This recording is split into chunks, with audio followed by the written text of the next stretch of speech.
Olá, olá, olá, seja bem-vindo ao Quinto Dia Útil, podcast oficial da Carreira Miller.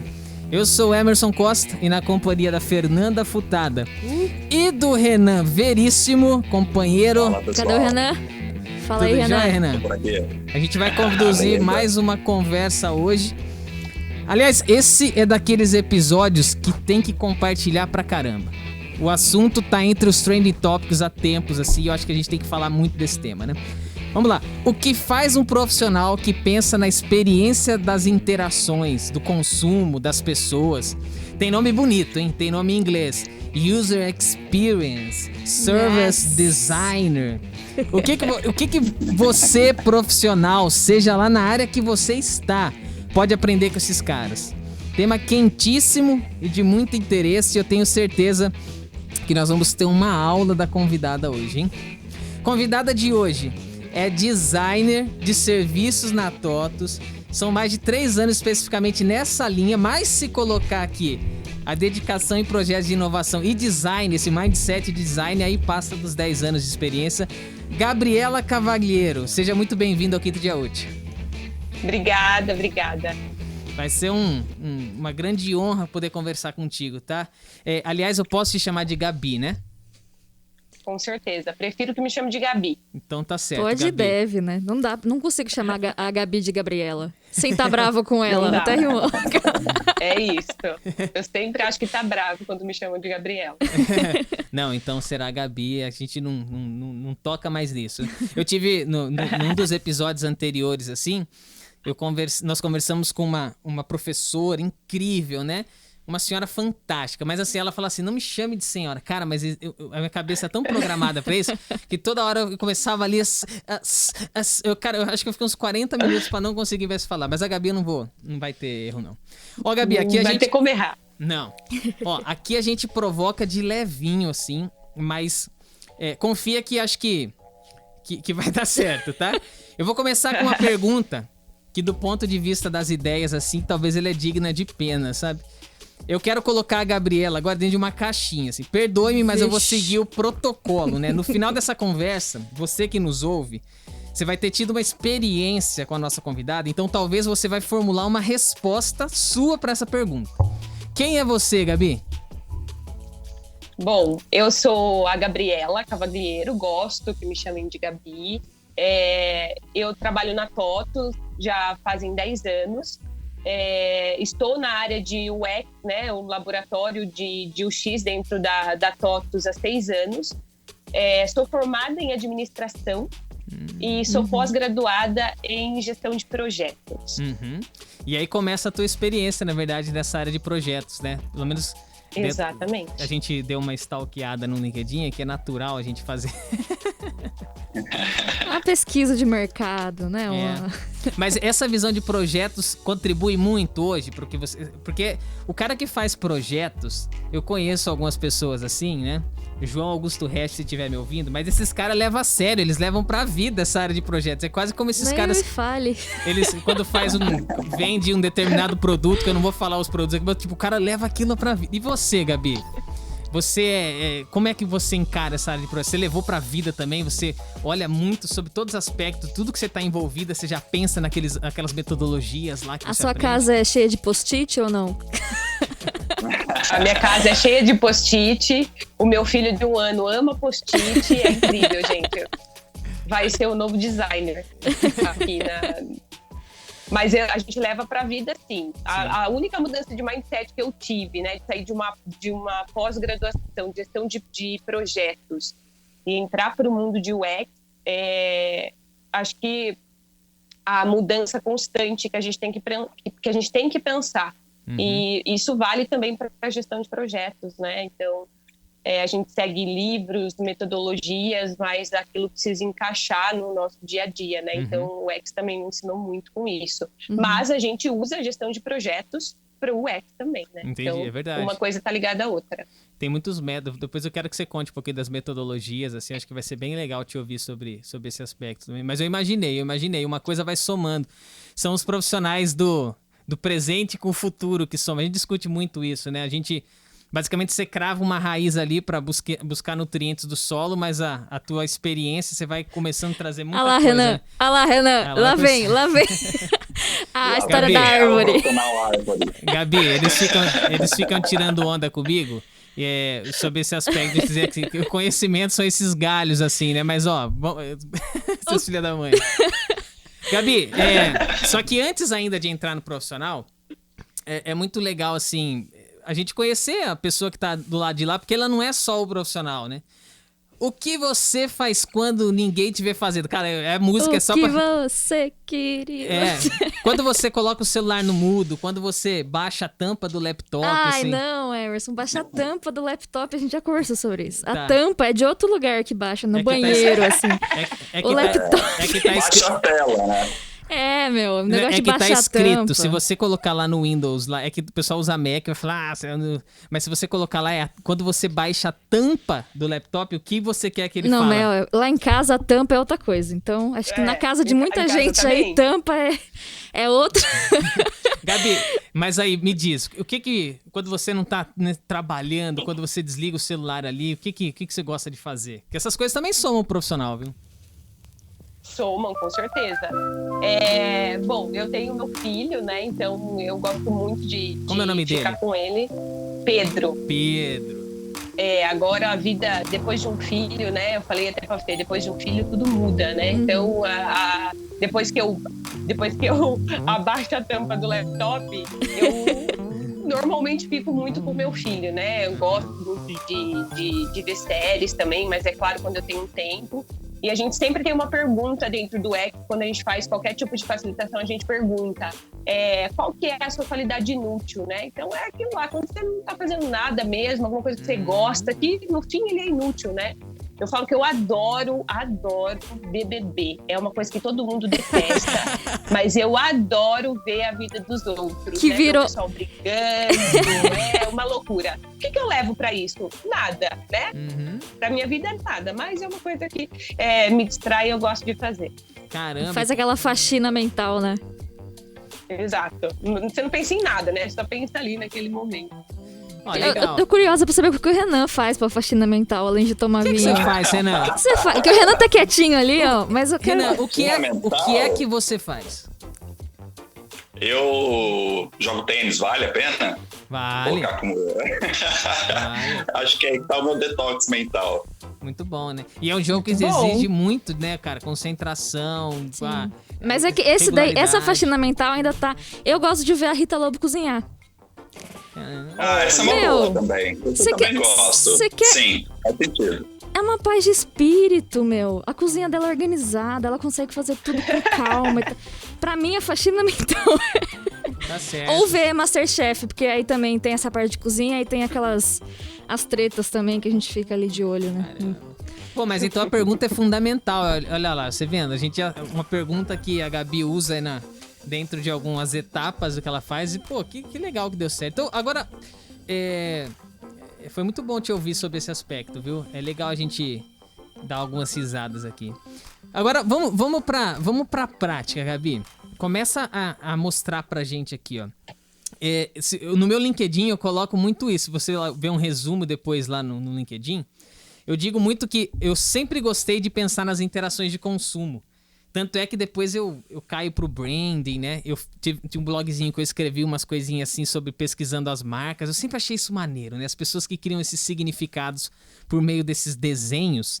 E a gente carrega esses desenhos e o negócio é milenar. Não é agora que a gente faz isso, né? Se a gente pegar a sociedade assim há milênios, os caras tinham representações, esses desenhos carregam significados. É muito louco isso, né?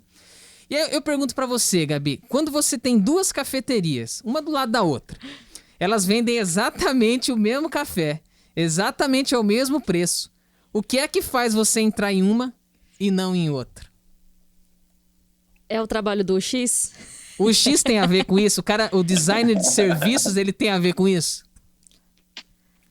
Tem muito a ver com isso, né? Então, eu sempre falo pro pessoal, né?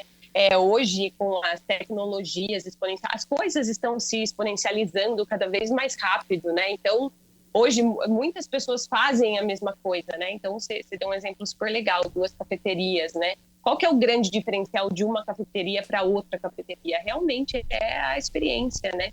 A experiência como um todo, né? Desde quando você pisa na cafeteria até quando você pede o seu cafezinho, alguma coisa para comer, da forma como o atendente te recebe, na forma como que você faz o pagamento e você sai da cafeteria, tudo isso é uma experiência, né? Então, normalmente a gente fala que o grande diferencial hoje em dia, acho que é por isso, e a gente fala que isso é uma inovação, né? Então, a diferença é você pensar na experiência do usuário. O grande diferencial de uma empresa para outra empresa é a experiência do usuário, mesmo quando a gente está falando de um produto digital, né?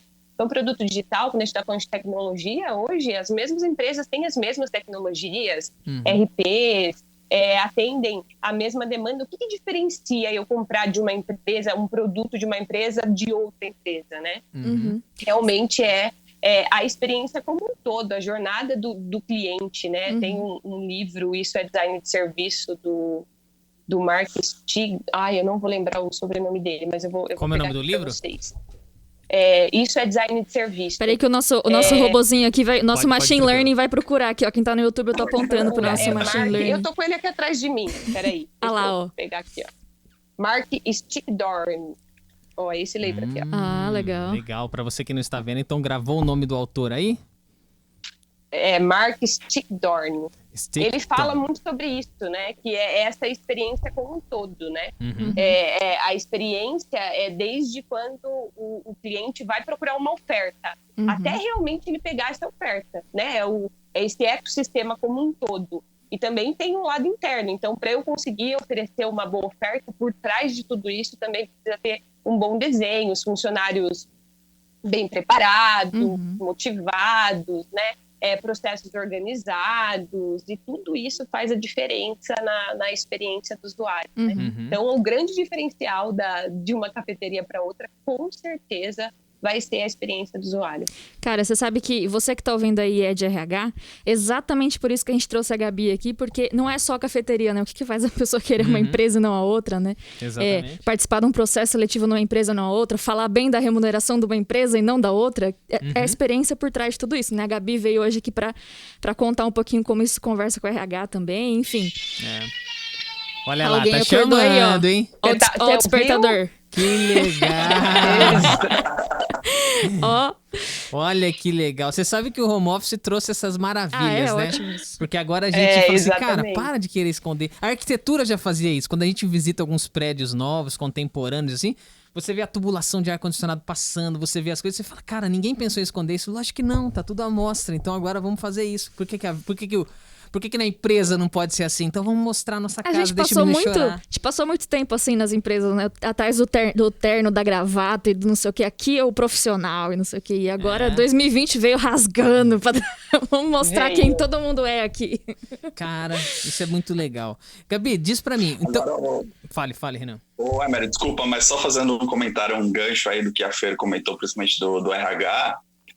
Quando a gente fala lá, né, em alguns casos de você faz entrevista numa empresa, o RH não dá retorno, ou você fica naquela de, poxa, será que eu passei, se eu fui aprovado ou não fui aprovado? Isso é uma experiência que você acaba tendo com já começa aí, né? Profissionais, com o mercado. Isso, ele vai de boca em boca, isso vai ampliando, né? Amplificando. Então, acho que só fazendo um paralelo, se a gente trazer esse mindset para o RH, pensar de fato em todas as interações, como a própria Gabi colocou. Aí a gente tem que estar muito por dentro e preocupado com todas essas interações, né? Sim. Você sabe que o Dave Urich, o guru do RH, ele fala que a melhor coisa que um RH pode oferecer para a empresa é ela ser campeã de mercado, né? E quando a gente pensa nisso, eu acho que a experiência que o colaborador tem por trás de tudo isso é muito importante, né? E ele falou até, inclusive, numa entrevista, uma coisa que eu achei muito legal, que se conecta muito com o que a gente vai falar hoje aqui. Ele falou assim, se torne consumidor do seu produto. Você trabalha numa empresa que faz carro, compra um carro dessa empresa. Você do RH conhece desde a ponta lá do que o seu cliente vai sentir do momento que ele entra na concessionária, que ele compra o produto, que ele é atendido, tal, até quando ele tiver o primeiro problema e precisar de um atendimento ali. E isso enriquece muito o RH. Você concorda com isso também, Gabi? Concordo muito, muito com isso, né? O consumidor final, o cliente, o usuário, como a gente pode chamar, né? Eles valorizam aquilo que gera valor para ele, né? Que realmente atende à necessidade dele. A gente fala que são até as necessidades emocionais, né? Independente do que é. Se é um produto digital, se é um produto físico. Por isso que eu falei dessa... Cara, para mim não tem essa diferença entre serviço e produto. É uma coisa só, né? Um produto, ele está vinculado a um serviço no final de tudo. O produto que a gente vende, ele está vinculado a um serviço, né? É uma experiência como um todo. E a gente sempre vai pagar pela experiência, não tem jeito. Esse vai ser o grande diferencial da companhia.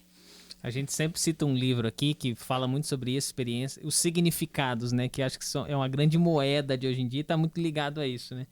Do Pondé, você que está ouvindo, depois se você estiver aí nos streams de áudio, vai lá pro YouTube no nosso canal, nesse episódio, na descrição, esse livro que foi citado pela Gabi e tudo isso mais que a gente vai citando, a gente coloca ali indicações para vocês também seguir.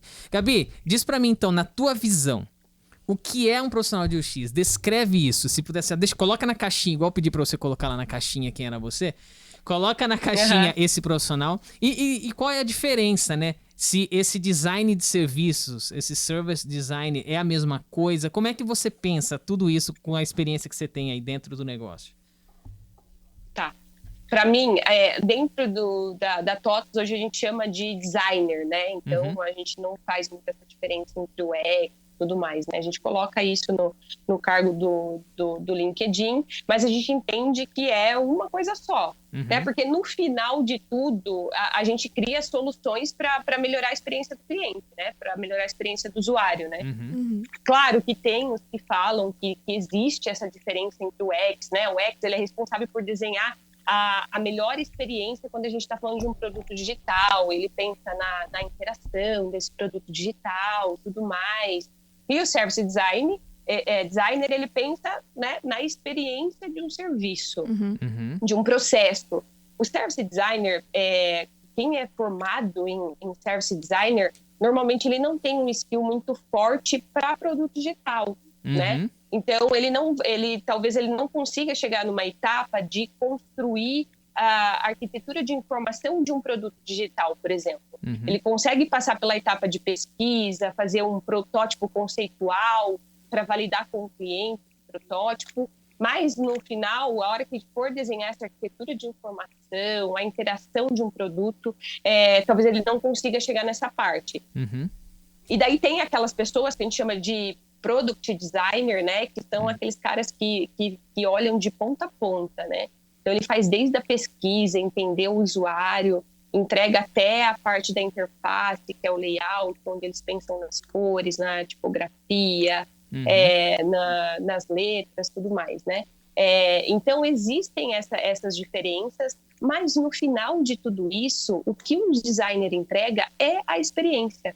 Ele está olhando para a experiência como um todo, né?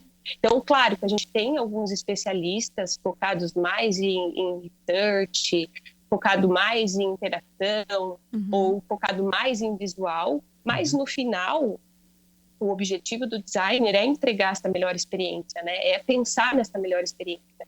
E quando a gente está falando, inclusive, de experiência, a gente que é designer, que olha muito isso, que lê muito sobre isso, a gente precisa até... Eu sempre falo para o pessoal do time, olha, a gente precisa tomar um pouquinho de cuidado em não falar só de pessoas, né? Porque, na verdade, é um conjunto.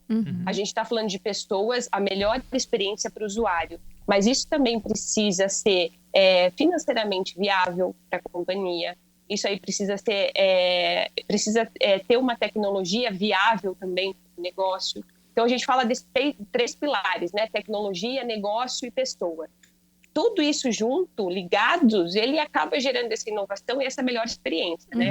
O usuário, ele precisa, a pessoa, ele precisa, mas precisa ter um impacto positivo para o mercado, para os dois lados, né?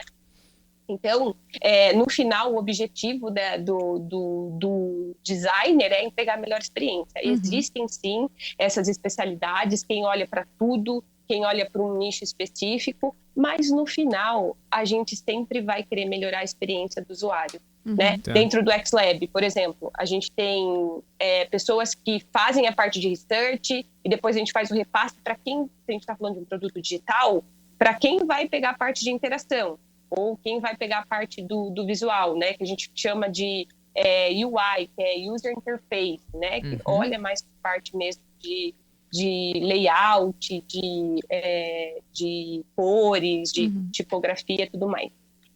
Então, mas no final a entrega é essa. O que a gente fala do futuro da carreira do designer esse cara ele vai ter que olhar para o negócio. A gente precisa entender do negócio para a gente poder desenhar a melhor experiência. Sim.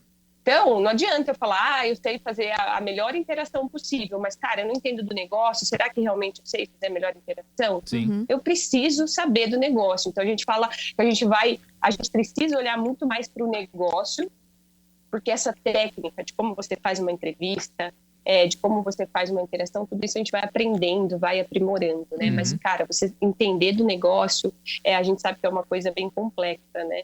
Então, é um caminho que eu acho que é o futuro do designer, né? Então, é entender muito mais do negócio. Eu ia pegar Inclusive, pode falar. Não, pode ir. Eu ia falar que está tendo até um cargo agora de Strategy Designer, se eu não me engano, Strategy UX Strategy, talvez seja isso, UX Strategy, que olha realmente, o cara que olha pro UX, né, que eles fazem essa diferença, que olha pro UX, que olha pro produto digital, olha pro service designer, olha isso como um todo para pensar no negócio, né, um cara mais estratégico. Eu queria pegar um gancho nisso, porque pessoas, negócio e tecnologia. Você falou os 3 pontos que esse cara tem que estar antenado. E aí você me diz que a tua formação é administração e depois a tua pós é gestão de projetos. Então você está muito habilitada. Eu começo a olhar para o tronco, agora a raiz, e onde ela está firmada. Ela está firmada numa pessoa que aprendeu, pelo menos foi instigada a olhar para negócios. Né? Então, quando eu olho para esse aspecto, você chega muito bem, talvez, amparada nesse ponto, para depois entender das outras 2 coisas, certo? Então, a tua formação não necessariamente foi por esse caminho, mas você consegue... O design, se eu puder agora resumir, o design é uma maneira de pensar e não algo que alguém pode te dar com um título e um diploma. Tô certo de falar assim, já que eu olho para a tua formação, o que você carregou e como você adaptou isso? Eu vou falar da minha opinião, pode ser que tenha alguns designers que me matem, tá. Mas é exatamente isso. Design é a maneira de pensar. Inclusive, a gente a mudança de mindset dentro da companhia hoje é isso. Qualquer pessoa pode pensar como designer.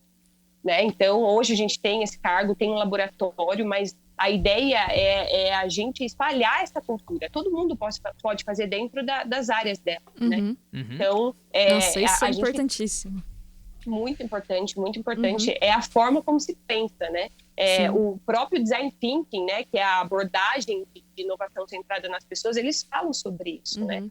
Nada mais do que a forma como você pensa, né? Então, qualquer pessoa pode pegar. Eu, por exemplo, não sou formada em design dentro do UX. Tem pessoas, se eu não me engano, são 2 pessoas formadas em design digital, mas eu tenho desenvolvedor, eu tenho psicólogo, eu já tive cozinheiro, a gente já teve economista. Então, é multidisciplinar, né? É legal a gente ter essa união de pessoas que pensam diferente para a gente conseguir realmente desenvolver essa melhor experiência para o nosso cliente. Você sabe que você falou isso e a Adobe, em 2018... A empresa Adobe, né? Eles juntaram, eles fizeram uma fusão entre o time de experiência do colaborador e experiência dos usuários, né? Eles para dentro e para fora, cliente. Isso, eles tornaram essas duas pontas aqui em uma coisa só, virou uma área só. E isso impactou grandemente o resultado financeiro, né, da empresa. A empresa ficou mais rentável, porque todas as coisas que eles já aplicavam de experiência para os colaboradores, ou seja, a capacidade de atração de talentos, as estratégias de retenção de talentos, de engajamento, de motivação, eles começaram a traduzir aquilo também para os consumidores finais. E o resultado foi positivaço, assim. Tô usando minha licença poética aqui de podcaster para inventar uma palavra. Agora eu tenho uma dúvida. Mas é isso mesmo. Talvez seja um pouco besta, mas está no escopo de um designer desenvolvimento de linguagens de programação, alguma coisa nesse sentido, ou não? no mapa de competência desenhado dentro da companhia, não. Mas eu acho que é essa mudança, né? As pessoas ainda colocam numa vaga de designer que você precisa saber de Java, né? Então, que você precisa saber desenvolver. Mas não, um designer, ele não precisa saber desenvolver, né? A não ser que seja o inverso, né? A gente tem desenvolvedores que estão virando designer. Isso é uma coisa muito legal. O cara sabe, mas daí qual que é a competência a competência do cargo, né? Qual que é? Não, a competência do cargo é pensar na experiência do usuário, né? Então, daí lista lá um monte de coisa que a gente precisa ter de competência. Mas não, essa competência de desenvolver não é uma competência de um designer. Você sabe que você falando isso eu tô transitando um pouco por esse caminho, né, para tentar entender esse designer. A gente tá dando muita ênfase para os nossos cursos com foco em aprendizagem digital. E tem um profissional desse que eu sei que há uma relação entre esses caras, porque, de novo, é pensar no outro. É o cara que faz o design instrucional. Os designers instrucionais, né? Ele pensa no outro, nas dificuldades que o outro tem, quais são os mecanismos, gatilhos para ofertar a melhor ferramenta de aprendizagem para a maneira como ele vai trafegar ali. Tem relação esses caras mesmo, na tua opinião? Você tá nessa linha um pouco, tá transitando nessa linha para poder fazer algum comentário, Gabi? Eu acho que tem a ver isso daí, eu acho que faz sentido. Na verdade, a área de UX é uma área muito nova, né? Quer dizer, não é nova, né? Não posso nem falar isso, né? Pensar na experiência do usuário já aconteceu há décadas atrás lá com o Bauhaus, né? Mas como isso é muito novo, eu acho que as coisas vêm mudando junto com a nossa carreira, inclusive, né? A gente vem mudando o tempo todo, né? Antigamente a gente falava de designer, por exemplo, a gente falava do designer que fazia a telinha bonita lá. Realmente, era o cara que só colocava corzinha, bonitinha. Então, esse cara é designer. Não sei nem se posso falar palavrão que falei. Desculpa. Não, pode ir. Tirem as crianças da sala. Brincadeira, pode falar. Uma vez a gente participou de um evento para ir pro YouTube, daí a gente tomou uma bronca por falar palavrão. Então, por isso que eu perguntei. Não. Renan? Pi. Põe um pi. Coloca um pi, né? Pronto, ninguém sabe.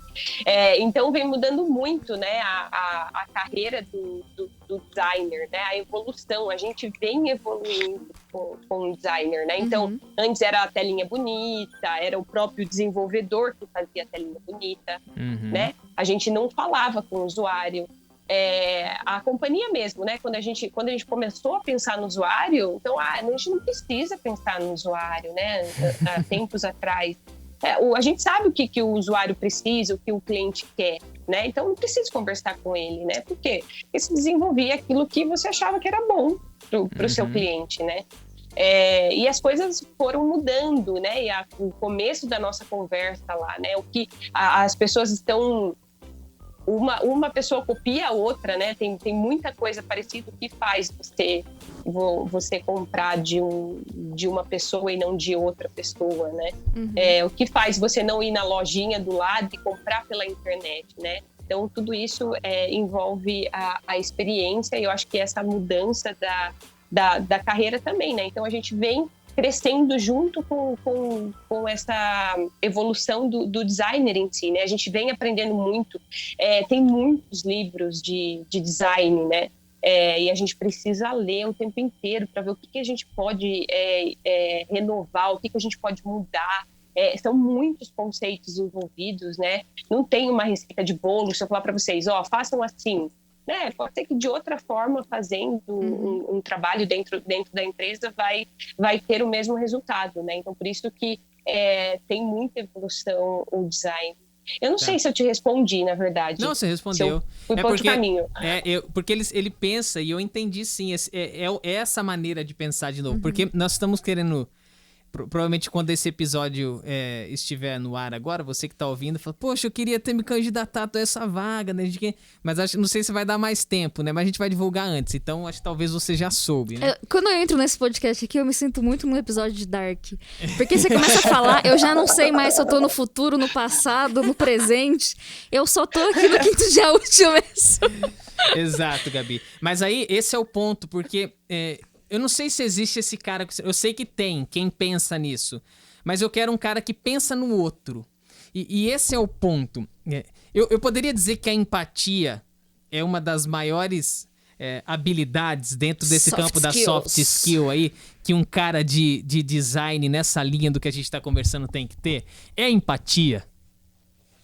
De uma forma mais ampla, óbvio, né? É um assunto bem polêmico quando a gente fala de empatia, né? Porque a empatia você vai construindo. Eu não acho que o profissional de design tem que ter. Eu acho que isso é para todo mundo, né? Então, a mesma coisa que a gente falou, o pensamento de design, né? Então, a empatia é um assunto polêmico, porque a gente vai construindo. Nós somos seres humanos. Como que você se coloca no lugar do outro? Não é uma coisa super simples você se colocar no lugar do outro. É uma coisa que a gente tem que, inclusive, ensinar as crianças a fazer. Ou seja, você não nasce com essa habilidade. Gente, não, a gente é ser humano, né? Então, a pessoa fala assim, nossa, eu tenho muita empatia. O que é ter muita empatia? Né? A gente sempre bate muito nessa tecla. A gente tenta, a gente ouve o usuário, né? Existem técnicas para você se colocar no lugar do outro, né? Então, é a técnica da etnografia, você fazer uma pesquisa em profundidade com o seu usuário para entender qual é a necessidade, qual que é o problema que ele está enfrentando. Mas será que nesse momento que você está conversando com o usuário, você tem a empatia por ele? Você ouve, a empatia é você ouvir. Não você falar, mas faça desse jeito, né? É você ouvir, falar, entender, né? Depois, no fim, ajudar esse usuário. Mas a empatia, eu acho que a gente vai construindo, né? Que nada mais na minha opinião, você aprender a ouvir o que a outra pessoa tá dizendo. É você aprender a colocar na frente o que o usuário está querendo, não aquela sua ideia. Porque... Gente, é normal ser humano quando você está fazendo um projeto, isso não é diferente dentro de uma área de design ou para o próprio designer, você já não ter solução na sua cabeça em algum momento, na hora que você tá projetando, né, um produto, um serviço. Está em ideia. A gente vai ter um cantinho lá que a gente vai falar de ideias, é normal. Mas eu acho que a empatia, ela entra aí nesse momento que primeiro você vai ouvir lá o problema do seu usuário, você vai ouvir, entender qual é a necessidade desse usuário e você vai colocar na frente o que vai ser bom para o usuário e para a companhia, não aquilo que você está querendo. Eu acho que isso já é um grande passo. Então, eu acho que a empatia, né? A gente ter empatia é uma construção. Sim. Pode ser que isso não seja para todo mundo, realmente. Pode ter gente que não esteja preparado. Sim. Né? E isso está ligado muito com o próprio feedback. Você está preparado para ouvir feedback que não seja tão bom? Para ouvir que aquele produto que o seu cliente usa é uma merda? Você tem que estar preparado para isso. A gente fez um projeto uns dias atrás que era para olhar um pouquinho para nossa área. Caramba, eu falei, gente, como é difícil a gente ouvir tudo isso, né? Então, a gente acha que tá bom, no fundo não tá bom. As pessoas não estão achando tão bom assim. O que a gente pode fazer para melhorar, né? Então, a gente saber isso. Eu sei que você quer falar um negócio, mas eu só queria falar assim, você que é de RH, você tá ouvindo isso aí, ó, troque todas as palavras de usuário para colaborador.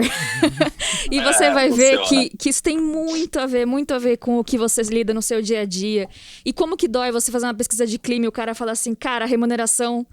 Aqui nossa, tá ruim, meu. Lá na empresa do lado ali. Tá ótimo, né? Não, e você tá se esforçando pra fazer, porque eu acredito muito que tem muito RH aí que tá dando sangue pra oferecer o seu melhor. E aí você roda uma pesquisa e o colaborador fala assim, cara, nossa, o benefício aqui é muito ruim.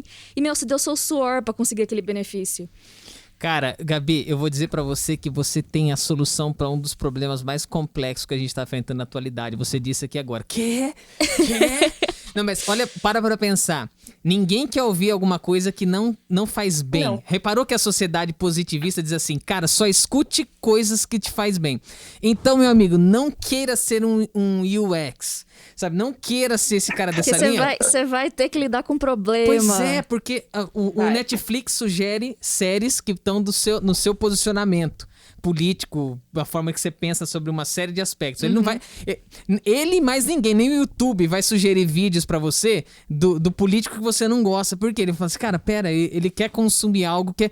Quem disse que eu só preciso e devo consumir as coisas que dizem respeito àquilo que eu quero? Como é que eu vou ser diferente? Como é que eu vou pensar diferente se tudo que eu me alimento é mais do mesmo? Saca quando você diz, então, que ouvir não é fácil quando alguém diz que o seu site é uma merda? Como você exatamente disse. Então, é por isso que eu digo que uma grande solução tá aí, sabe? A gente vive a era do cancelamento, né? Tudo você vai lá, falou uma coisa que eu não cancela o curto. fulano que ele não fala o Isso. que eu concordo. Deixa de seguir, né? Você sabe, Exato. eu gosto do Rubem Alves, Gabi. Eu não sei se você já leu alguma coisa dele, mas o Rubem Alves tem um livro que chama assim, Ostra Feliz Não Faz Pérola. Esse cara, é muito maneiro esse livro. Aí eu fiz um recortezinho agora aqui de uma... Tá me ouvindo? Então, Eu bati o pé aqui num... Eu bati o pé num fio aqui. Rodrigo, tudo bem, né? As coisas tudo continuam, né? Você que está ouvindo aí, relaxa que estamos todos bem aqui. E aí ele diz assim, ó... Eu pensei que a gente tinha sido cancelado. Eu também, de repente piscou tudo aqui, né? Sobre o amar e o ouvir. Olha que legal que ele diz, um trecho do livro. Ele fala assim, amamos não a pessoa que fala bonito, mas a pessoa que escuta bonito. E a Gabi disse isso, hein? A arte de amar e a arte de ouvir estão intimamente ligadas. Não é possível amar uma pessoa que não sabe ouvir. Os falantes que julgam que por sua fala bonita serão amados são os tolos. Estão condenados à solidão. Quem só fala e não sabe ouvir é um chato.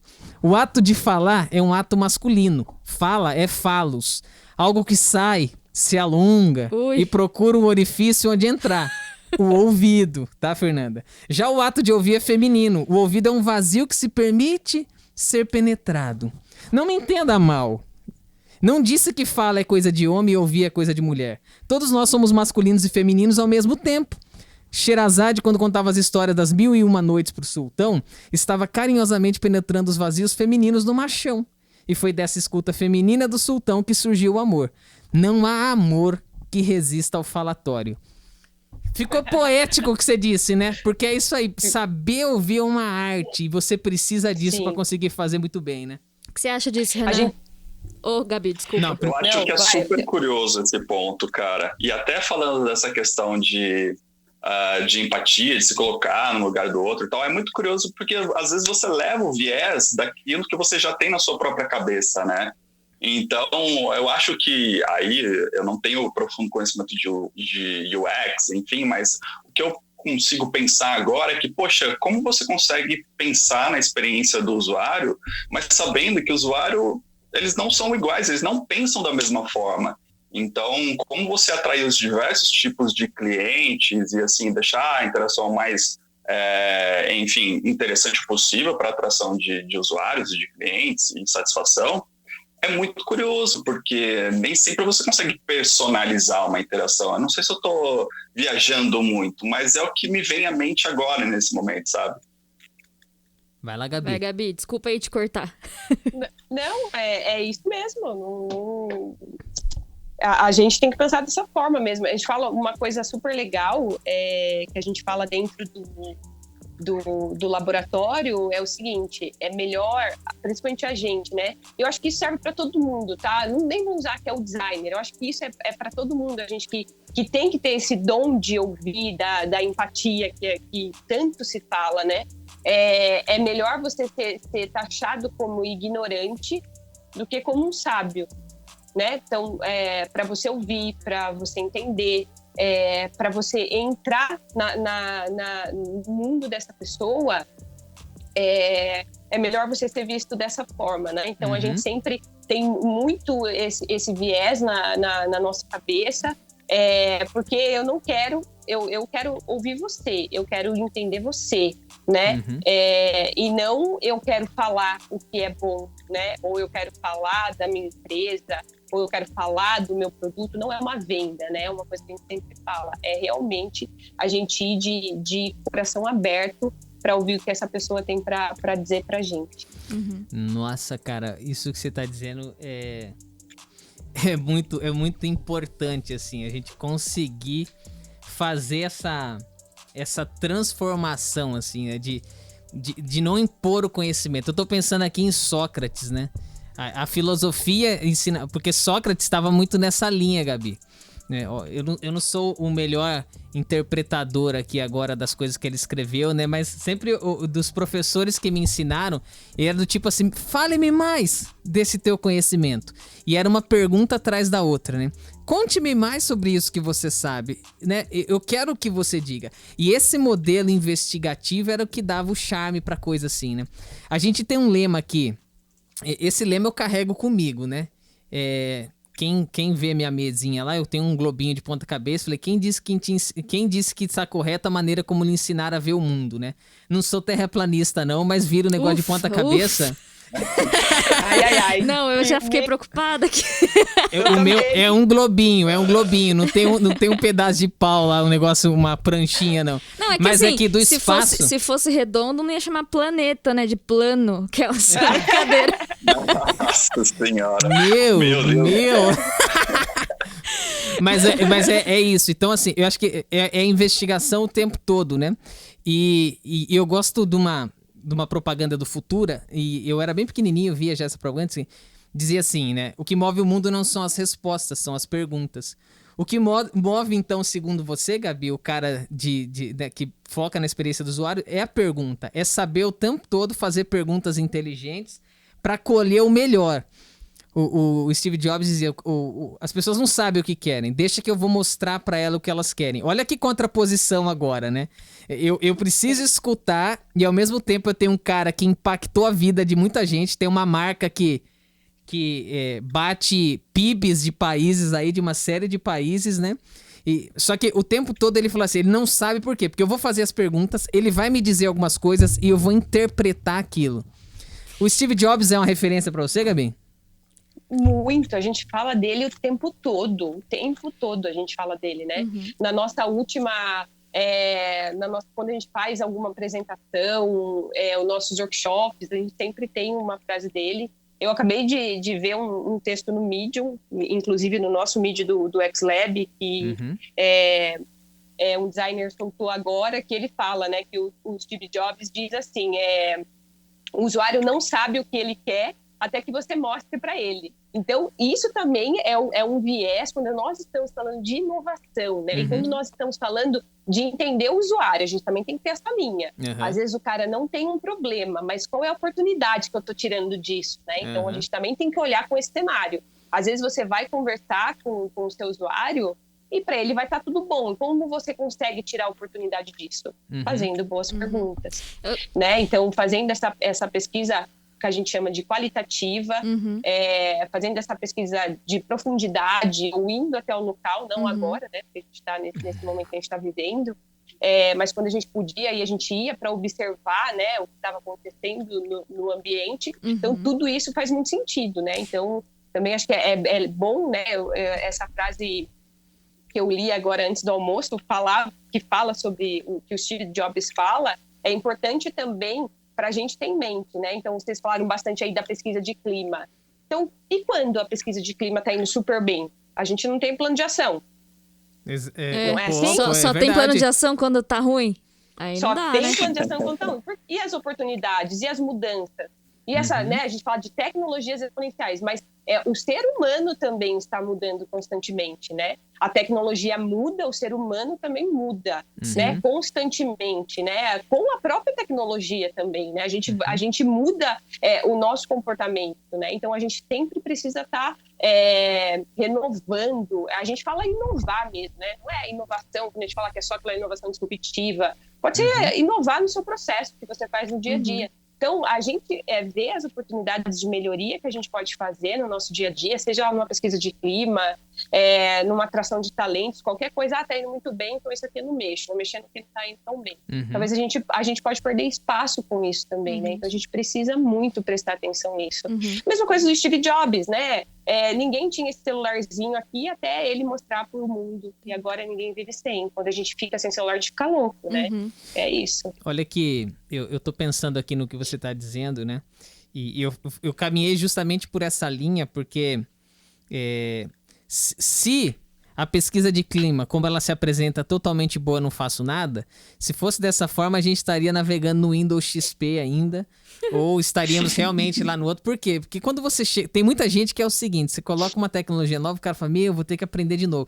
Quando eu entro no site do banco, assim, eu vejo, mudaram tudo aqui, rapaz. Eita, meu, e agora? E agora? Cara... Bora, talvez mudaram porque é mais fácil que o que tem agora. Minha experiência vai ser muito mais rica, né? E eu tenho que me adaptar com esse negócio novo que tá vindo. Você sabe que você falou isso? E a gente baixamos lá em casa o Mario, né? O Mario 64. E a gente tá jogando agora um estilo meio vintage, matando a saudade da infância. E aí a gente viu uns vídeos agora no YouTube, tipo, da progressão do jogo, né? Então tem o Mario Kart lá, e aí você vê o primeiro, aí vai passando e tal. Na minha cabeça, né, lembrando da minha infância, o Mario tinha a qualidade que tem hoje, assim. Tipo, pra mim não era aquela, né, todo negócio quadrado e tal, não sei o quê. Era um negócio, tipo, com a lembrança que eu tenho é da qualidade que é hoje. Claro, aí entra que eu tenho a referência de hoje mais fresca na memória, enfim. Mas a experiência que eu tive ali e como isso foi progredindo ao longo do tempo pra melhorar a forma como eu percebia aquele jogo e ficava imersa ali, quando você olha pra trás, é muito fácil você ver, nossa, isso mudou, isso era assim, isso não era assim. E no dia a dia, né? Porque quando a gente faz isso, né, eu vou jogar pra Gabi agora, assim. Porque quando a gente olha pra trás, é fácil a gente ver que o iPhone antigamente era um tijolão. Hoje ele é mais fino, aí não tem mais botão, aí olhando pra trás, né? E quando eu sou o X ou eu sou o RH hoje, e eu preciso olhar, assim, o que eu vou fazer hoje pra melhorar? Num futuro que eu não sei ainda como vai ser, o que eu vou fazer? Assim, não sei se ficou claro o que eu quis jogar pra você, assim, mas é mais o que eu faço hoje como RH pra inovar, para fazer tudo isso que você falou, assim, da gente pensar na melhor experiência e tal, hoje, para que ela seja melhor e mais pra frente a gente olhe para trás e consiga perceber, cara, que bom que alguém pensou nessa mudança, que bom que alguém fez isso por nós. Se tudo tá bom, não mexe. O sujeito vai falar assim, né, Gabi? Você já viu? Se tá bom, não mexe. Se tá bom, não mexe. Mas, mexe não que não tá bom. Não mexe não que tá bom, né? Se a gente mexer, pode piorar. A gente tem um lema assim, a gente tem uma lixeira dentro do laboratório que está escrito assim, jogue suas certezas aqui. Uau. Então, a partir do momento que você entra dentro do X-Lab, todas as suas certezas estão no lixo. A partir de agora, a gente trabalha com dúvidas, com hipóteses e com suposições. Mas eu não posso ter certeza? Claro, pode, a gente vai ter. É uma maneira da gente mostrar que para a gente pensar no futuro, para a gente conseguir inovar, para a gente conseguir melhorar o seu serviço, para a gente conseguir melhorar o seu produto, a gente precisa trabalhar com dúvidas. É com ela que a gente vai conseguir inovar.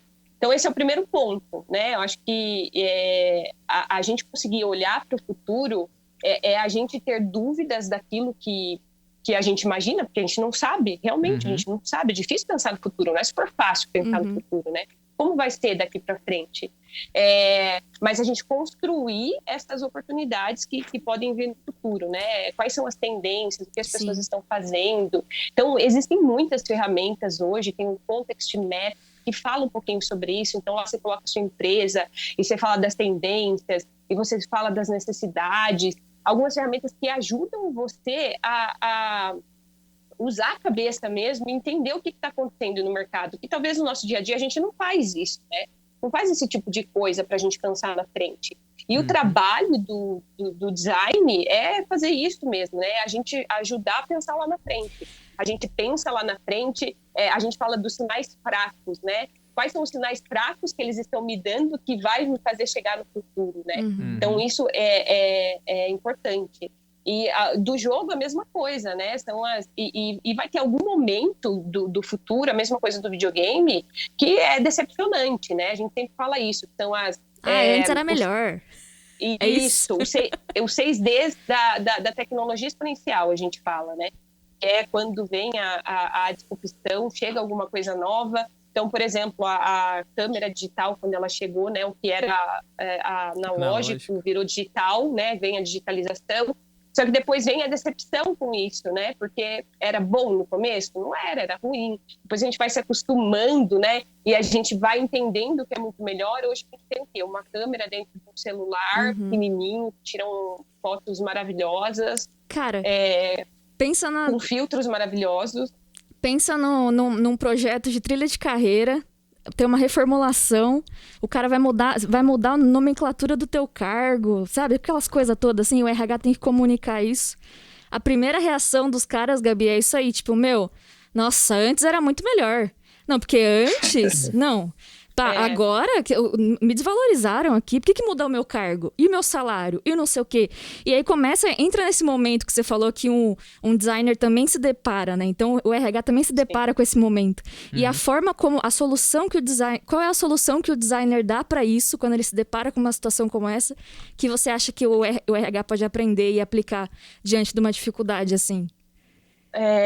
Fê, a gente faz muitos projetos dentro da companhia que a gente dentro do RH, tá? Então a gente ajuda muito o RH. Então o designer, ele tá muito presente na área de RH. A gente ajuda com tudo isso, tá bom? Desenhar novos processos, melhorar, tudo mais. O RH sempre procura muito a gente para isso, né? Isso é muito legal. Então, a mudança de mindset, né, a cultura, isso é do ser humano, né? A gente pegar alguma coisa nova, igual vocês falaram, entrei lá no aplicativo do banco, mudou tudo. Ai, que saco, mudou tudo, agora vou ter que aprender de novo.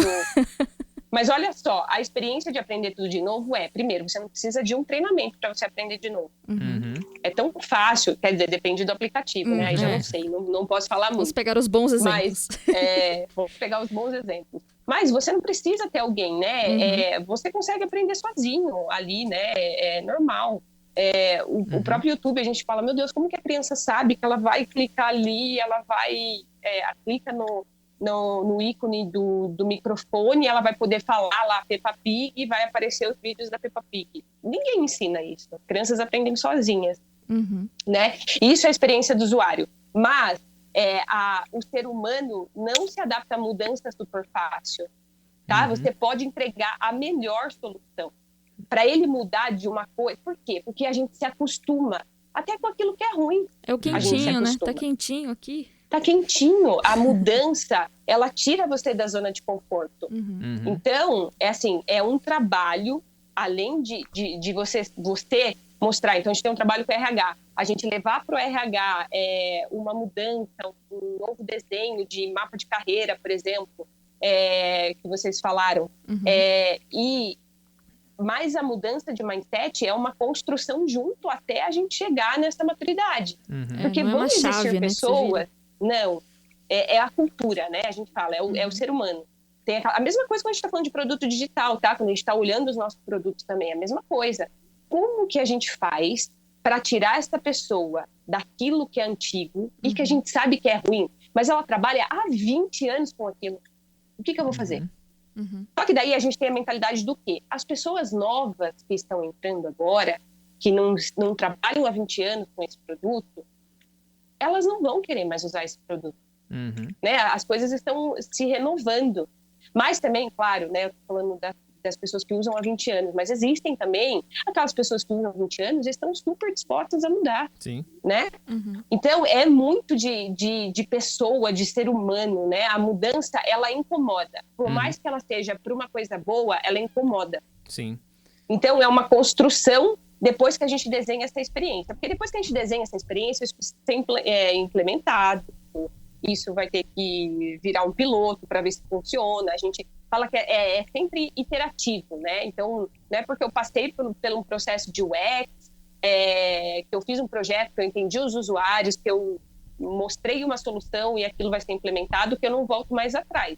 Não, pode ser que na hora que eu esteja lá implementando, esteja no piloto, eu tenha que repensar em alguma coisa que precisa ser repensada, né? Sim. Então, ele é sempre iterativo, mas é uma coisa muito difícil ter a mudança de mindset, de cultura mesmo, né? É uma construção. Depois que ela muda, fala, pô, isso aqui é legal, daí vai que vai, Sim. né? Mas até você fazer essa transição de uma coisa para outra é muito difícil, principalmente quando a gente está falando de produto digital, né? Porque está muito acostumado a usar um tipo de produto. Sim. E é por isso que os líderes, né, os apoiadores são tão importantes, né? Porque eles que vão dar Muito. suporte ali, né, pra esse mindset. Você sabe que eu gosto muito do Daniel Kahneman. Daniel Kahneman é um psicólogo que ganhou o Prêmio Nobel de Economia em 2002, Gabi. Eu não sei se... Ele tem um livro, né, que se chama Rápido e Devagar.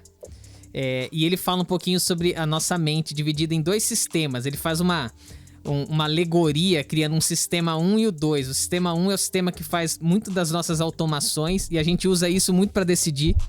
Inclusive a publicidade trabalha muito para usar disso, pra gente decidir comprar coisas que a gente não precisa com o dinheiro que não tem pra agradar quem a gente não gosta. Não gosto. Mas ele fala muito disso porque o cérebro humano foi programado pra entrar nesse modo 1 automático, pra não gastar energia. Então, não é que o ser humano ele é preguiçoso por natureza. Eu digo agora o ser humano traduzindo o cérebro dele, né? Assim, cara, vou gastar muita energia pra aprender alguma coisa. Então esquece, não gasta energia, poupa. O corpo é dessa forma, sabe? Então, eu vou precisar aprender negócio. Não aprende. Vou precisar ler um livro. Não lê. Por quê? Porque tudo demanda gastar energia. E você tem que poupar energia pra correr atrás dos bichos e matar uma galinha todo dia pra comer. Tem que avisar o ser... Hã? E a gente vai construindo isso ao longo do tempo, né? Então, se eu falar assim, vocês são criativos? Uhum. É uma pergunta pra responder? Isso. Eu vou responder igual aquele negócio que você entrava na cabine e aí não ouvia nada. Sim! Mas porque normalmente o adulto ele fala, não sou criativo. A gente vai fazer uma atividade, vai ter que desenhar, mas eu não sei desenhar. Né? Então, mas a gente vai construindo isso. Quando a gente é criança, né? Tem até um estudo que fala sobre isso. Que crianças até os 5 anos, se eu não me engano, 90% delas elas são criativas, né?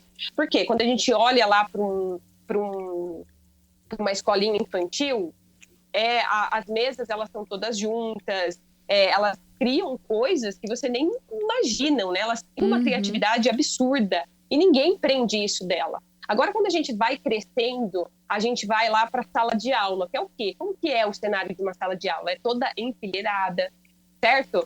Para você ir no banheiro, você tem que pedir licença para você ir no banheiro. Se você pode ir no banheiro, você é obrigado a estudar para você passar no vestibular. Então, você vai perdendo, né? Isso tudo mostra que você perde a criatividade. Então, se eu não me engano, crianças de 10 a 15 anos, de 30%, se eu não me engano, são criativas. Então, a gente vai diminuindo essa porcentagem. Quando a gente chega no adulto, 2% dos adultos são criativos. Por quê? Porque a gente entra na companhia, a gente senta naquelas baias e a gente tem várias metas para cumprir. Claro que não estou falando que a gente não precisa ter meta, mas normalmente o nosso líder chega e fala assim, você precisa fazer isso, use sua criatividade e faça isso. Aí o cara faz, aí o cara é criativo, disruptivo e fala assim, não, tá bom. Aqui a gente não faz assim. Volta a pensar como era antes.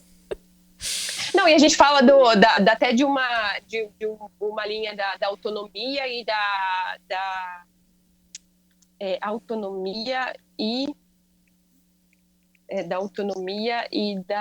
Puta, eu não vou lembrar agora. É uma linha que fala que você tem que dar autonomia, mas você tem que direcionar, né? Então, alinhamento e autonomia, na verdade. A linha do alinhamento, a linha da autonomia, né? Então, para ele ser bom, ele precisa estar no quadrante que você tem que ter um bom alinhamento com a sua equipe e você também tem que dar autonomia, né? A gente até brinca, como nós podemos atravessar, como nós podemos construir uma ponte. Então, o que o cara faz? Ele dá um alinhamento, constrói uma ponte, mas ele não dá autonomia nenhuma. Se você usa a sua criatividade aí para você construir uma ponte, vai sair uma ponte criativa, mas é uma ponte. Agora, um alinhamento e um bom alinhamento, uma boa autonomia eu preciso atravessar o rio. Me diga como.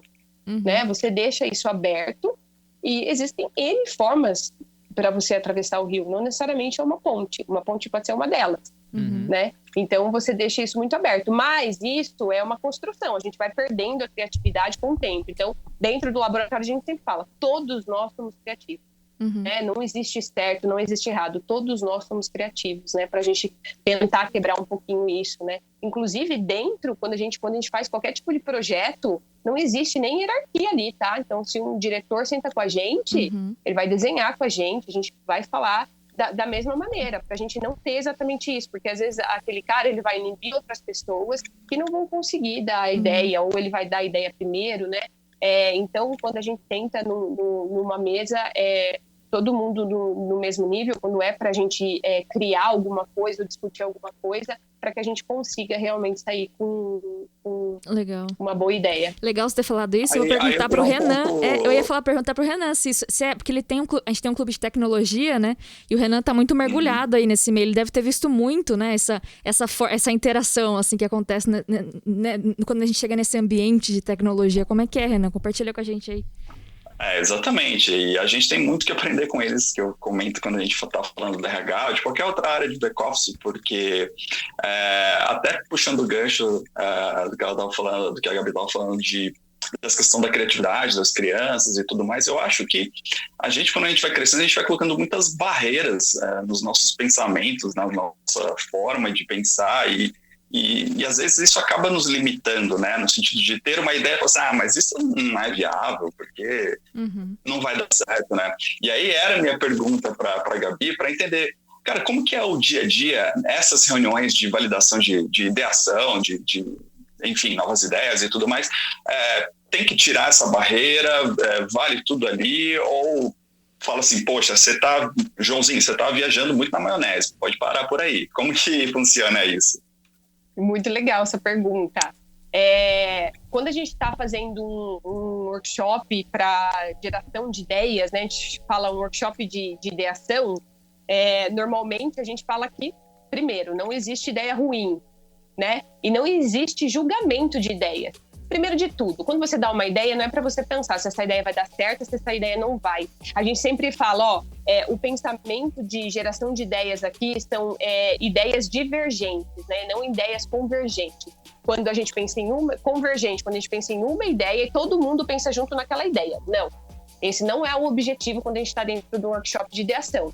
O objetivo a gente tem um desafio, então a gente solta um desafio, por exemplo, o desafio da ponte, como nós podemos atravessar o rio. A partir daí, eu quero que você gere a maior quantidade de ideias. Então, a gente reúne clientes, pessoas que estão envolvidas com o projeto, dentro de uma sala, no caso do laboratório. Hoje, a gente faz isso remotamente, e eles ajudam a gerar ideias em cima desse desafio.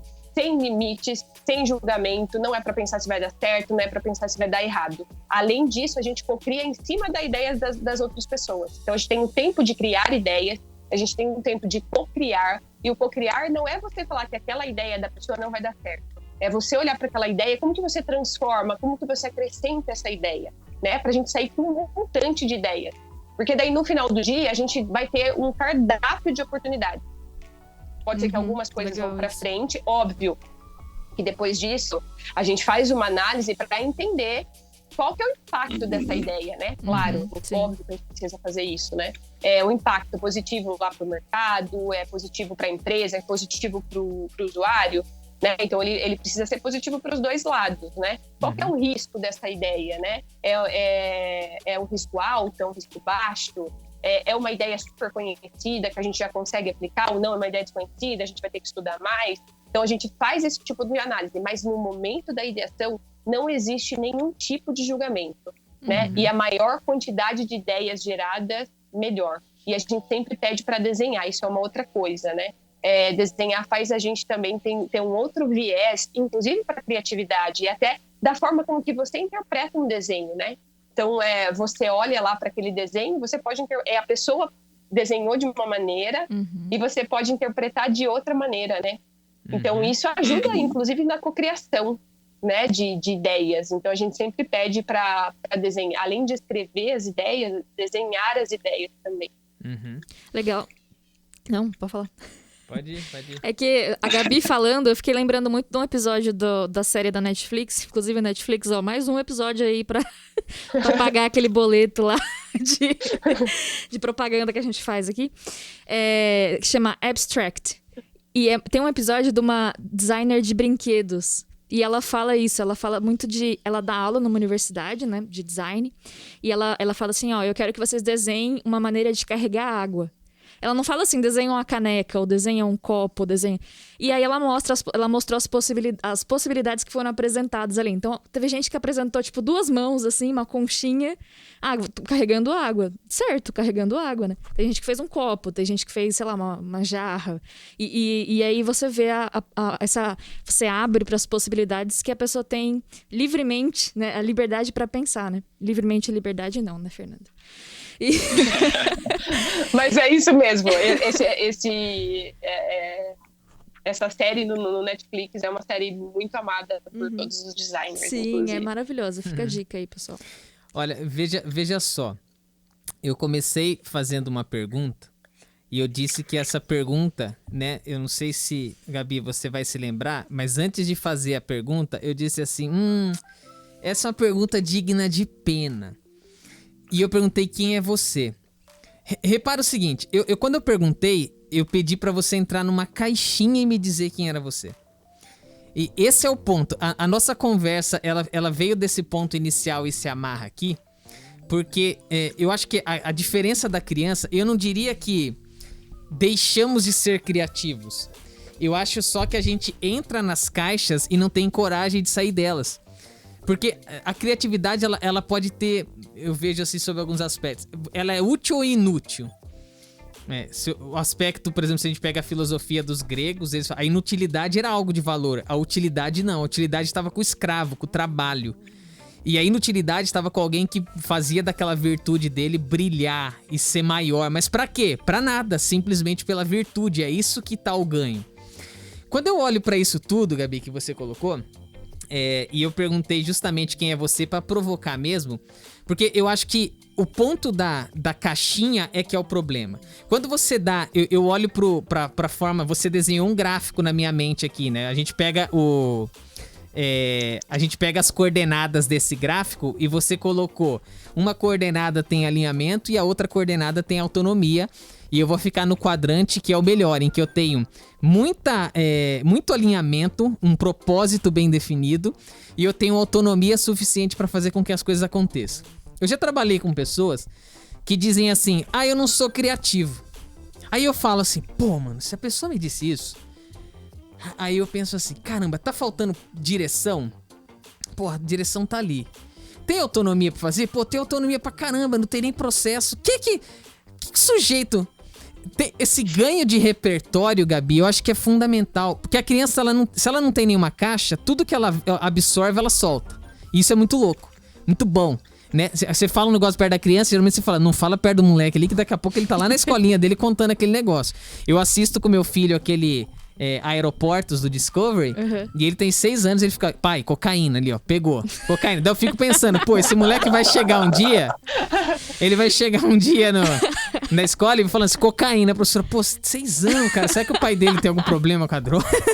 Porque ele assiste, mas eu olho pra isso e falo assim, repertório, Gabi, é fundamental. Sabe, você fala, eu quero ser criativo, beleza, eu não sou criativo porque minha empresa é ruim, minha empresa não dá chance. Peraí, velho, você tem direção, você tem autonomia, certo? Você não é criativo porque você não tá se alimentando, cara. Ou você se alimenta e observa todas as coisas e traz aquilo pra algo que você pode fazer uma injeção, ou não vai dar. Não vai dar mesmo. Tem um TED Talks, Gabi, e até eu vou colocar aqui pra gente fazer essa puxada, chama assim, Why the Majority is Always Wrong. Quem escreveu é o Paul Wilkins. Depois você pode procurar, né? Por que a maioria tá sempre errada? E você disse 2%, Gabi. Sobre as pessoas que conseguem fazer a diferença. E ele diz aqui que são 3. Número muito próximo, não vou nem discutir agora entre os dois, porque você bateu o número aqui do cara. Eu nem sei se você assistiu esse TED, mas foi muito legal ouvir você disso. Porque a grande maioria entrou numa caixa e não tá disposta a sair de lá. Porque dói, lembra o cérebro falando assim? Então esse estado de flow, de criação o tempo todo, de abrir mão das coisas o tempo todo, é da grande minoria. Perguntinha pra gente chegar no final. Você acha que isso vai se transformar um dia, Gabi? Você acha que esse mindset, do jeito que você tá colocando, as pessoas vão ampliar isso? Ou o nosso cérebro e a nossa condição animal vão falar mais alto? eu acho que já vem mudando, tá? Eu acho que a ideia você foi uma coisa super legal, né? E, tipo, é ter repertório, realmente, né? Quando a gente está falando de qualquer coisa, a gente precisa ter repertório daquilo, né? A gente precisa estudar. Eu sempre falei isso há muito tempo, eu falo, né? Quando a gente vai dar um workshop de design thinking, por exemplo, as pessoas falam, eu gostaria muito de ser um facilitador. Né? A pergunta é, por que você quer ser o facilitador disso, né? Então, porque você quer passar conhecimento, porque você quer estar em cima do palco se mostrando, por exemplo, né? Você tem que ter um objetivo ali, né? E você precisa ter um repertório para você poder passar, né? Então, você estudar, você buscar conhecimento, isso é fundamental também, né? Para você conseguir mudar. Eu acho que isso vem mudando, acho que as carreiras vêm mudando, né? Vocês que falam muito sobre RH, acho que vocês estão muito dentro disso. Que eu acho que a carreira em si vem mudando, né? Vem-se, algumas carreiras estão desaparecendo, estão aparecendo novas carreiras. E eu acho que o nosso futuro é ser pessoas pensantes, realmente, assim, né? Talvez, será que essa parte operacional vai acabar e vai ter tudo robotizado e o ser humano vai existir para realmente usar isso mais estrategicamente, né? Mas é uma mudança constante. Eu acho que a gente está diminuindo esse tempo de mudança. A gente tem muitas informações, né? Então tem informações para tudo quanto é lado. A gente tem que até aprender a filtrar informações. As pessoas mais novas, inclusive, falam: a gente tem muita informação. Como que a gente filtra esse monte de informação, né? Informação para tudo quanto é lado, né? Então eu acho que a tendência é mudar e cada vez mais rápido, como as tecnologias exponenciais, igual eu falei, né? O comportamento do ser humano vem mudando e a gente vai ter que correr atrás do prejuízo, né? Antigamente, eu não sei nem se eu posso falar isso com vocês que estão aí desse mundo, né? Mas a gente precisava de uma faculdade para poder ter um emprego. Se eu for contratar uma pessoa dentro do X hoje, eu não sei se eu preciso de alguém que tenha uma faculdade. Preciso de alguém que, cara, alguém motivado, alguém que tá afim, alguém que seja autodidata, alguém que goste de estudar, alguém que goste de ler livro. Será que eu preciso de um diploma realmente? Então, acho que tudo porque isso vem vira uma mudando caixinha, também, né? Isso aí vira uma caixinha. Foi Olha, ótimo. Pode falar. O que ele falou da caixinha, né? O que a gente faz dentro desse mundo de design é isso daí também. Quando a gente vai fazer a apresentação, né? Eu também já fiz errado, né? Eu já me apresentei falando que eu fiz administração, pós-graduada. Mas dentro de qualquer atividade dentro do laboratório, a gente quebra isso. A gente não fala de empresa. A gente fala de pessoa. Para a gente poder sair dessa caixa. Porque a gente pode ter gente de RH aqui de empresa de tecnologia que também precisa lidar com times que estão com esse mindset que você está falando, assim, sabe? De cara, eu quero autonomia. Eu vou até agora trazer o Renan também aqui para ele comentar isso, que ele está muito mergulhado nesse meio aí de tecnologia e tal. Então, você acha que... como é que a gente passa segurança para esse público? O que eu posso oferecer ali para não tirar a autonomia, nem a criatividade dele? O que você acha disso? Eu acho que essa linha que eu trouxe, essa matriz de alinhamento e autonomia, eu acho que é um ponto fundamental, né? E a liderança faz parte disso. Eu acho que, óbvio, né? Quando a gente está falando de uma carreira, de uma liberdade dentro de uma área, né? Ou para um profissional, são sempre os dois lados, né? Você confia e a pessoa te mostra também que você pode confiar nela, né? Então, para você dar essa liberdade e essa autonomia, precisa ter esse alinhamento com a própria liderança, né? Então, dentro de uma principalmente para a carreira de tecnologia, desenvolvedor, a gente também tem a questão dessa carreira em Y também, né? Essa confiança do cara saber onde ele vai chegar, tudo mais. E essa também é uma mudança de mindset para um cara desse, né? Porque a gente acha que ganhar mais dinheiro é você ter pessoas abaixo de você, né? E normalmente não é isso, né? Então também tem essa mudança de mindset. com relação a isso. Mas eu acho que dentro da linha de tecnologia, e esses caras, principalmente desenvolvedores, eles gostam dessa autonomia, né? Eles gostam de fazer as coisas da maneira deles, e eu acho que é o futuro também, né? Esse negócio de hierarquia, teoricamente, está caindo. Existe, a gente sabe que existe porque precisa existir, por uma questão burocrática também, por várias coisas. A gente fala muito de liderança criativa, né? Mas você abrir espaço para essa construção junto, né? Essa mudança. Na sexta-feira agora a gente vai fazer uma atividade com um time que é para pensar na nova proposta de valor da área, sabe? A gente não vai fazer, o líder não vai fazer sozinho isso. A gente vai construir isso junto, né? Porque a área precisa estar motivada para isso. A área também precisa querer isso, né? Não vem uma pessoa de cima e fala, assim, claro que tem as suas limitações, é uma conversa, mas é uma construção junta, né? Então, a parte de tecnologia, ela também, as pessoas que estão na área de tecnologia, elas querem isso, né? Elas gostam de autonomia, pelo menos eu vejo isso muito dentro da companhia, né? Então, que essa liberdade que as pessoas gostam de ter, né? Isso tá muito presente, acho que só tende a ficar mais presente ainda. E a aumentar, né? A gente já vê essa realidade, principalmente nos setores de tecnologia, porque a gente sai dessa questão do pensamento industrial, de padrão, de processo, controle, e antes você tinha essa questão de contratar todo mundo com o mesmo pensamento, nossa, vai fugir do que todo mundo pensa, e hoje você vê programas globais, e os Estados Unidos tocando isso de forma muito bacana, programas de contratação de diversidade, sabe? Você precisa de cabeças pensantes e que pensam de formas diferentes, que tenham criações diferentes, um mindset diferente para complementar, né? Antes isso era visto como, nossa, mas isso vai ser caótico, poxa, imagina a briga que vai ser. Mas a gente aprende a lidar com as pessoas através de metodologias, a gente aprende a direcionar e não virar uma bagunça, né? Para justamente você conseguir, vamos dizer assim, domar ou direcionar essa questão da autonomia, e aí sim você contribuir de uma forma diferente em relação àquela empresa que só pensa naquilo, que só tem uma hierarquia forte, que você só segue o que o líder pede.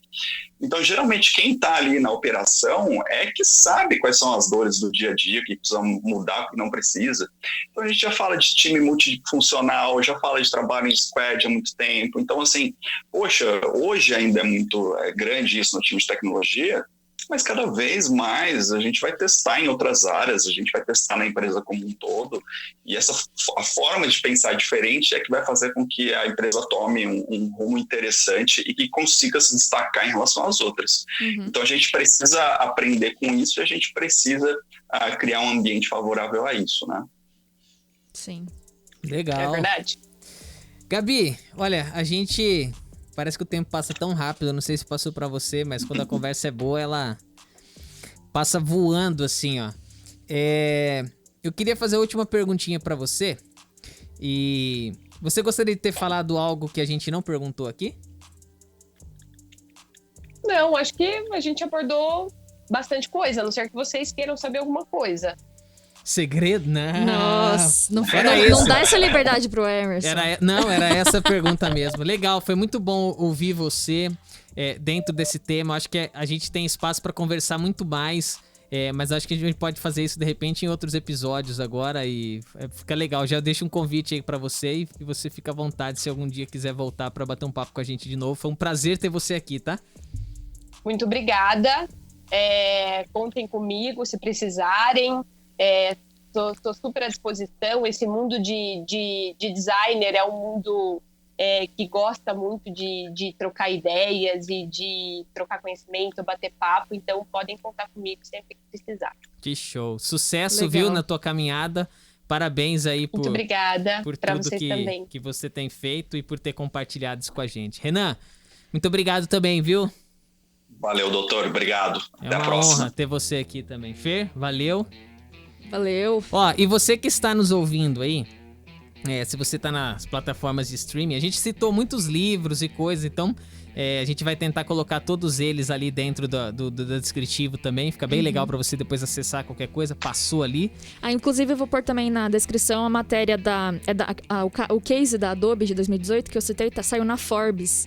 Eu vou colocar a matéria lá, porque tem muito insight interessante pra RH lá. Achei muito bacana mesmo, vou colocar na descrição também. Top. Olha, e você que é de RH e tá aí, falou assim, pô, Carreira, mas faltou vocês darem aí os 10 passos agora pra conectar tudo isso. Rapaz. Cara, não vai ser aqui, hein? Essa caixa nós não vamos fechar de jeito nenhum. Ela fica aberta, hein, Gabi?